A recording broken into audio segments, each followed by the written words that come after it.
भद्रयुगात होळी केली तर काय होईल? घातक की शुभ? तुमच्या आयुष्यावर काय परिणाम होईल जाणून घ्या. आपण पहिले पाहणार आहोत भद्रयुग म्हणजे काय, उपाय, शुभ, अशुभ आणि मंत्र, आणि या होळीला काय व कशी दहन करणे गरजेचे आहे. भद्रयुगामध्ये होळी दहन झाली तर काय परिणाम उद्भवतील हे आपण पाहणार आहोत. त्याआधी चॅनलला सबस्क्राईब करा. कमेंटमध्ये श्री स्वामी समर्थ, श्री गुरुदेव दत्त नक्की लिहा. तुम्हाला पडणारे प्रश्न लिहा. या चॅनलच्या माध्यमातून तुम्हाला उत्तरे मिळणार आहेत. आणि हो, हा व्हिडिओ तुम्ही पाहिला तर इतर कोणतीही माहिती पाहण्याची तुम्हाला गरज नाही. व्हिडिओ शेअर करा आणि माहिती आवडल्यास लाईक सुद्धा करा. चला तर मग हा व्हिडिओ शेवटपर्यंत नक्की पहा. तसेच पुराण कथामध्ये पाहिलं तर भद्रा ही सूर्यदेव आणि छाया यांची मुलगी होती. स्वभावाने अत्यंत तापट व तिची उपस्थिती ही अशुभ मानली जात होती. शनिदेवाची बहीण देखील आहे. पंचांगानुसार भद्रकाल हा विशिष्ट कालावधीमध्ये येत राहतो. पण या भद्रयोगामध्ये कोणतेही शुभ कार्य केले तर त्याला यश मिळत नाही. खूप जटिल परिस्थिती उद्भवत असते. परंतु या येणाऱ्या होळी दहनाच्या टाइमवर भद्रयोग तयार होत आहे.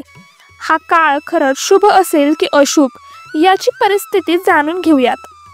कोणते उपाय व कोणत्या प्रोसेस फॉलो केल्या पाहिजेत करणं गरजेचं आहे ते आपण या चॅनलच्या माध्यमातून पाहणार आहोत.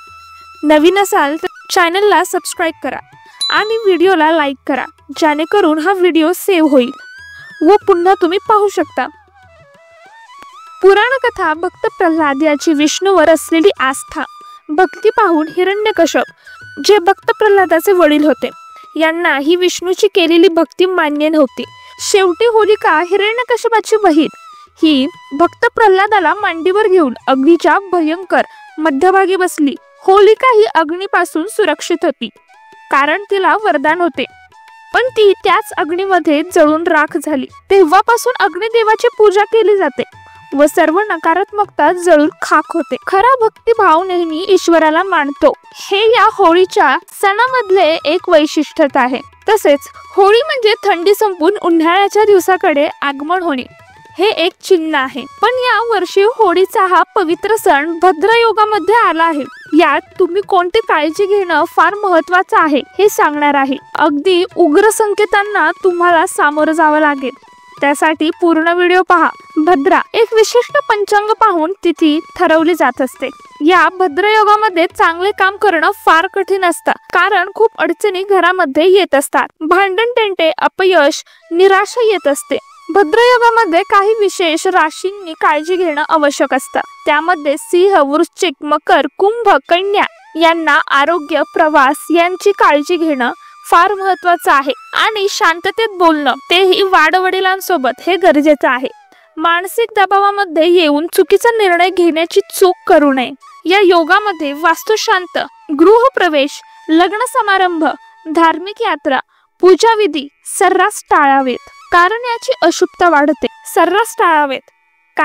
अशुभता वाढते. भद्रयोगात होळी करणं घातक आहे का?